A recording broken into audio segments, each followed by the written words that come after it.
proudly waves his club's colors. The one who is always looking forward to the next game day.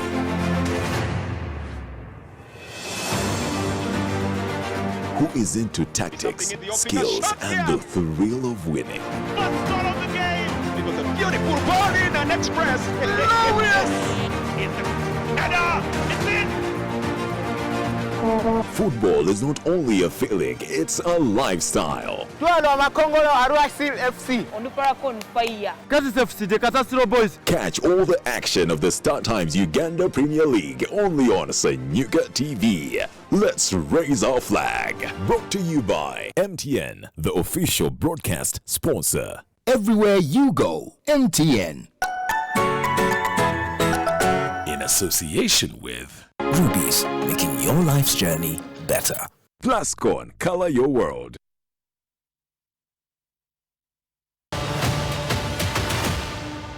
Kande Juma, Minister wa ICT and National Guidance mu Uganda, yani Honorable Chris Bariomonsi. obwaniro bwe butaano. Barakallahu fiku. Amanya gange bampita Kakande Juma. Nsibuka mu kitundu bamunaanika mu district ye Luweero. Ekyansikiriza okuyingira mu Mumanyi wa Salamu TV omwaka guno. Omwaka oguwedde nalaba Mumanyi wa Salamu TV. Nendabamu kubamu ku binkwano gyange ate nga ba OB bange. Kugezange yakwata ekifo ekisooka OB wange awo ku Bilal Islamic Secondary School e Bwayise Sebaggala. Nendabamu ne munnange era OB wange omulala ate nga mukwano gwange era okuva ewalala Hassan Wakise yali owokubiri. Nenjogerezega munyaamu naye n'abeera nga mwana wattu aŋŋamba mbeere nga nnumba. Bwe ntyo ne mbeera nga nayagala okubeera nga nnumba Mumanyi wa Salamu TV. Naaliyagadde Mumanyi wa Salamu okubeera nga mpangula ettaka. Ettaka eryo we mbeera ndiwangudde nsobola oddikozesa nga fact of production. Bwe libeera nga ddenedeneko ne mbeera nga ndikozesa mu agriculture okusobola okubeera nga ntumbula emirimu mu ggwanga lyange n'okubeera nga nyongera ku surplus ey'emmere eri mu ggwanga lyaffe lino erya Uganda. Kubanga awatali mmere tewaliwo nsi erina kubeera esobola kubeera ng'etambula. Mawanga ameka agegattira mu African Union? Gali amawanga 55. Mawanga 55 obwaniro butaano.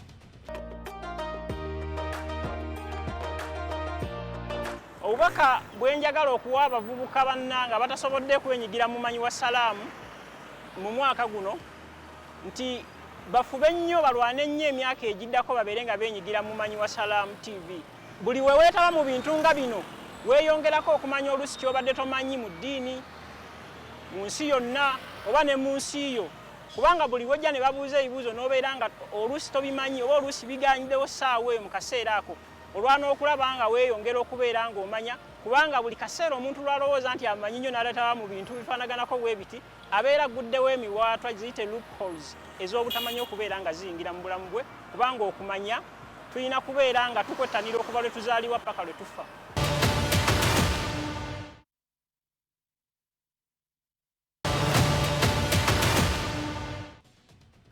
Olwaleero ku kalenda y'Obusiraamu ziri 22 Ramadan 1443. Ani mu byafaayo by'Obusiraamu yatandikawo embala eno? Yatandikawo embala y'Obusiraamu Umar ibn Khattab radiyallahu anhu. Barakallahu fikum wa jazakallahu khairan. Assalamu alaikum wa rahmatullahi wa barakatuh. Amanya mpitibwa Saidi Abdallah Kafeero. Biridde mbuya kinnawataka Katoogo.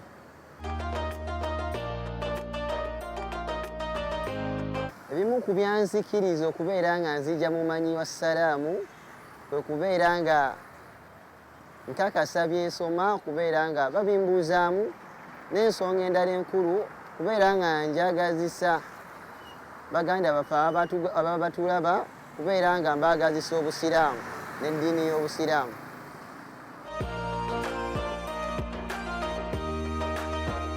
kyenandiyagadde okubeera nga mpangula ng'era omwana Adamu aba ayagala kisinga nange mba njagala newangulye ku mmotoka nkooyo okubeera nga ntambuza ebigere enkuba ebeere ng'enkuba musana gunjokye nange neetwalire ku mmotoka alhamdulillah mba ngenda kulinnya eddaala mbe ku ddaala ly'ebigere mbeere nga naye ninnya ku mmotoka nga neevuga ensonga endala bagenda gikozesa mu mbeera eya ddaawa ntwalako abagenda ku darusu nyambako abantu bensanga ku makubo nga mbatwalako alhamdulillah ne bizinesi endala mba nsozi zitambuliza mu mmotoka Allah gyabangeredde nga gimpadde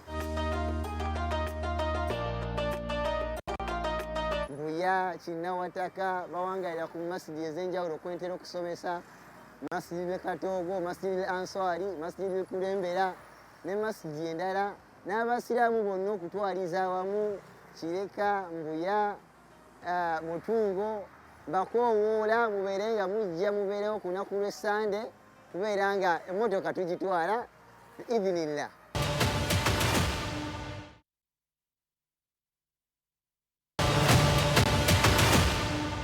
Waliwo ensi yali emanyiddwa nga Abyssinia.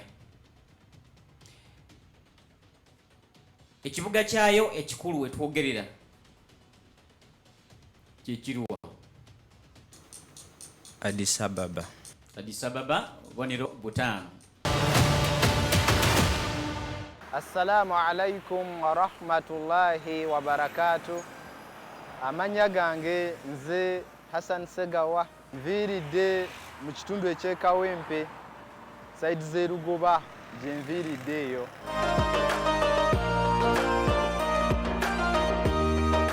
Ekyansikiriza okubeera nga nnyingira mu mpaka z'omumanyi wa Salaamu TV y'engeri bavubuka bannange gye baali bayolesaamu obukugu mu mbeera y'omuzannyo ogw'obwongo nange n'ensikirizibwa oba oliawo n'ebirawo bo bye nalaba nga biteereddwa ku mmeeza nabyo ne binsikiriza ne mmanya nti oba oliawo nnyinza nange okuba nga mbaako kyenvaayo nakyo era kyempangula y'ensonga eyansikiriza okujja mu mumanyi wa Salaamu.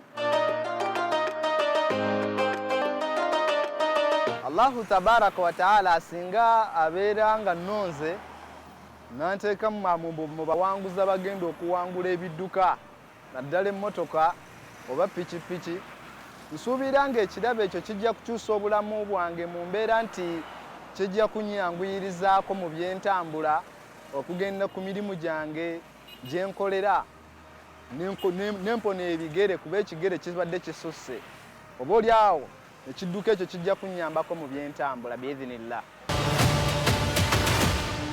Duwa ki Allah gy'agaana okwanukula okuva eri omuntu? Duwa za mirundi ebiri tezaanukulwa. Otyo omuntu okusaba Allah nga talina kigendererwa. Otyo n'omuntu okusaba Allah ng'ayitira mu muntu eyafedda. Obubonero 5. Barakallahu fiik. Obubaka bwempa abavubuka bonna abali wabweru eyo abataafunye mukisa kubeera nga bajja mu mumanyi wa Salaamu nti bajje guno omuzannyo gwa bwongo eyeesiga omutwe gwe ajje beere nga yeetabamu n'ekirala tufunamu ebyokuyiga bingi sitwabeera nga yeetabyemu ng'ovudde ku kyebirabo waliwo okubeera nga weeyongerako mu kumanya kuba empaka buli lwe zikwata akati omuntu yeeyongera okunoonyereza n'ebintu by'abadde tasuubira mu process eyo ey'okubeera nga onoonyereza kino onoonyereza kiri weeyongerako ku kumanya ne weesanga nga ogaziye ebintu by'obadde tomanyi ng'obiyize. Bwe bubaka bwempa bavubuka bannange nti bajje mu mpaka bajja kufunamu nnyo.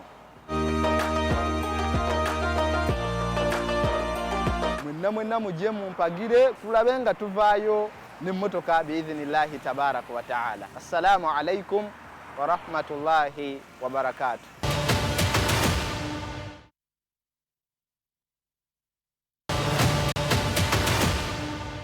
Ani Vice Chancellor wa Makerere University? Vice Chancellor wa Makerere University ayitibwa Professor Barnabas Nawangwe. Professor Barnabas Nawangwe, obubonero 5. assalamu alaikum wa rahmatullahi wa barakatuhu. Amanya gange nze Ismaila Kasule, ntoyo okweyongerako erya Abu Thuwaiba nalyo manya gange alhamdulillah. Kansooke nebaze Next Media olwa opportunity eno gye yatuteerawo ng'abantu ab'enjawulo okujja okwetaba mu mpaka zino.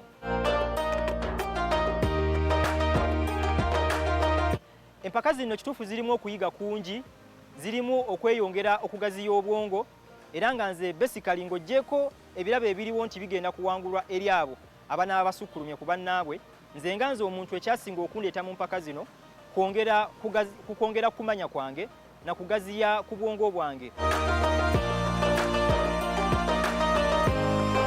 Ekiruubirirwa kyange kyekyokukulembera amakulu.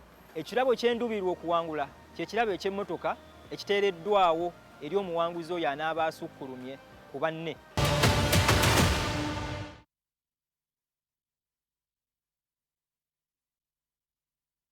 Waliwo omwami Allah tabaraka taala yamugezesa nga talina magulu, waba atambula yeekulula bwekuluzi. Abasajja bamusanga ne bamwewuunya ng'ali mu kutendereza Katonda n'okumwebaza nti alhamdulillah, Allah biwampa bingi. Kwe kumubuuza nti biki Mukama Katonda bye yakuwa ggwe, nga tulaba tewandibadde mbeebaza Mukama Katonda. N'addamu n'agamba nti Katonda yampa bino wammange. Ekisooka yampa olulimi olumwogerako, naga ekyokubiri yampa omutima ogumwebaza, okwebaza okwannamaddala, ate nampa n'omutima ogusiima ebyo bye yampa. Owooluganda omulungi ali eyo, okimanyi nti bye tulina okwebaza Mukama Katonda bingi. Lwaki tofaayo nnyo kulaba nti teweekubagiza kubanga byakuwadde biyitirivu? Tolaba watugamba mu Qur'ani ng'agamba nze, agamba ggwe, agamba Nabbi Muhammad sallallahu alaihi wasallam, namugamba nti ma wadda'aka rabbuka wama qala. Omulungi ali eyo, Mukama Katonda takwerabidde yadde okusuulirira. Takwerabidde Katonda akujjukira era akumanyi era akuliko nnyo. Mu ebyo bye yatujjukiza bisembeze ebirowoozo byaffe n'emyoyo gyaffe eri kumanya nti Katonda atuliko. Yagamba nti alam yajidika yatiman fa'awa. Owange omulungi, Mukama Katonda teyakujja mu mbeera ey'obwamulekwa n'akwola nakkuza n'akutuusa ku ddaala olunaku olwaleero lw'olimu. Bangi muffe twazaalibwa nga tetulina bakadde, abalala ne tuzaalibwa nga bakadde baffe weebali, naye embeera y'obulamu bwe baali batuwangaalizaamu olw'ebyenfuna byabwe bambi ebyali ebifunda, twawangaala nga tulinga bamulekwa n'okwagala okusinga ku bamulekwa embeera Mukama Katonda gye yatuwangaalizaamu n'abantu abo gye yabawa. Ekyokubiri yagamba wawajadaka dhallan fahada. Saakusinkananga wabula, saakusinkananga ebyeddiini tobiriiko fahada n'enkuluŋŋamya. Tomanyi nti waliyo ekiseera nga tosaala, gwe tojjukirayo ekiseera nga gwakubiriza abantu okugenda mu bintu eby'obujeemu n'ebimenyawo empisa ennungi mu nsi, naye leero nga gwakulembedde okukubiriza abantu bannange mugende musaale, tuweeyo, tuyambe abantu, tweyise bulungi. Allah agamba nti fahada, si ye yakuluŋŋamya. Waliwo ekyobugagga ekisinga omuntu Katonda gwawadde obuluŋŋamu, gwe tolaba nti Katonda abukuwadde, lwaki weekubagiza? Ekyokusatu yagamba wawajadaka ailan fa aghna. Nakusisinkana oli mwavu lunkupe n'ekusitula mu byenfuna n'ogaggawala. Bannange abalungi, Katonda yatusisinkana kyaliko ekiseera nga tuli baavu baddembe, ng'emmundu zivuga ekiro n'emisana, layla wa nahaari, ekyokulya ekinoonya mu biseera eby'entalo nga tekirabika. Fa aghna, n'atugaggawaza n'eddembe. Mukama Katonda agamba nti woba okakasa nti ebyo nze yabikkolera mu olubereberye, kakasa nti ne bino ebikutte leero nja bikuggyirawo ebbanga ly'onaamala nga weebazizza, ebbanga ly'onaamala nga ebyengero ebyo byenkuwadde obyogerako eri obijjukira, ojja kufuna obugumiikiriza otuuke ku birungi by'ogenda okwenyumirizaamu olunaku olw'enkya. Lwaki wejja mu budde? Lwaki omuntu yandyekumyeko omuliro ne yeeyira amafuta ne famire ye ejje mu budde olwakino oba kiri? Tubeere n'obugumiikiriza, tubeere n'essuubi mu Katonda. Katonda waffe atwagala, abakubanga tatwagala tetwandibaddewo nga tuli balamu. Assalamu alaikum wa rahmatullahi wa barakatuh. أعوذ بالله من الشيطان الرجيم. بسم الله الرحمن الرحيم.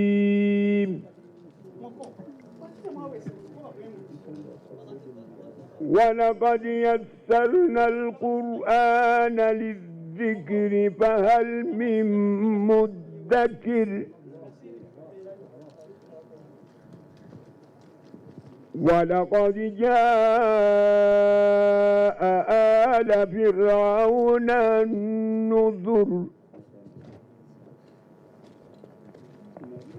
كذبوا بآياتنا كلها فأخذناهم أخذ عزيز مقتدر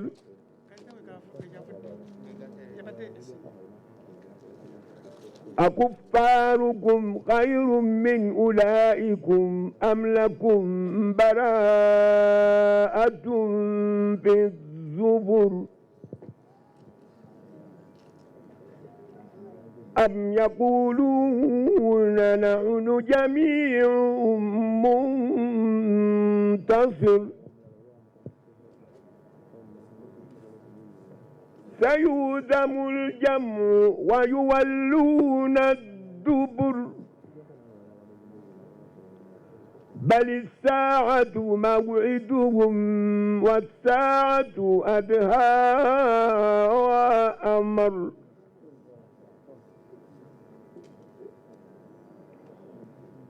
إن المجرمين في ضلال وسعر يوم يسحبون في النار على وجوههم ذوقوا مس سقر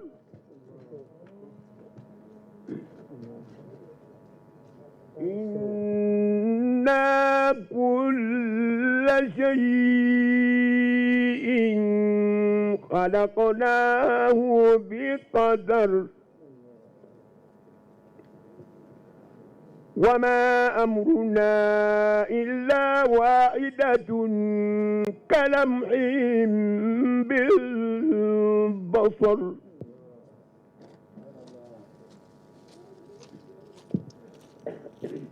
إنا كل شيء خلقناه بقدر وما أمرنا إلا واحدة كلمح بالبصر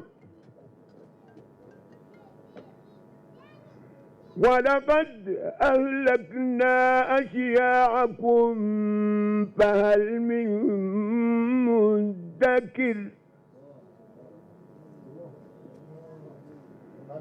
ولقد أهلكنا أشياعكم فهل من مدكر وكل صغير وكبير مستطر وكل شيء فعلوه في الزبر وكل صغير وكبير مستطر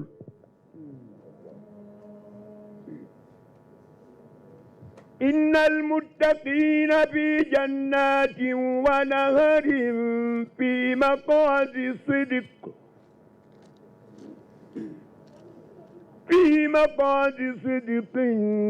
عند مليك مقتدر الرحمن علم القرآن خلق الإنسان علمه البيان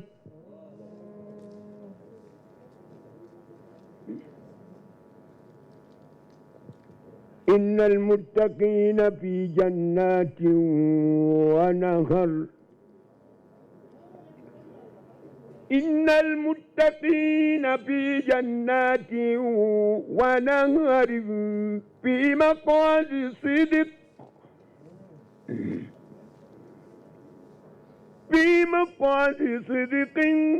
عند مليك مقتدر الرحمن علم القرآن خلق الإنسان علمه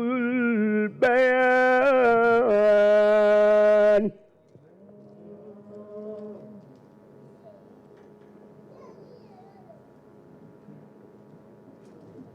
بسم الله الرحمن الرحيم الرحمن علم القرآن خلق الإنسان علمه البيان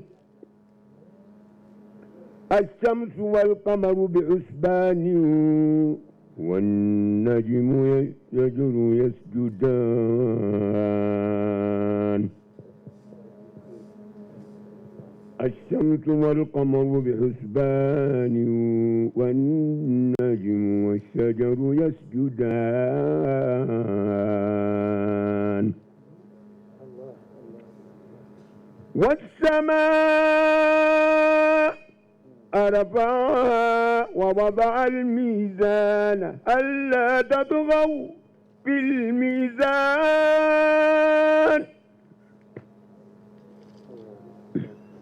وأقيموا الوزن بالقسط ولا تخسروا الميزان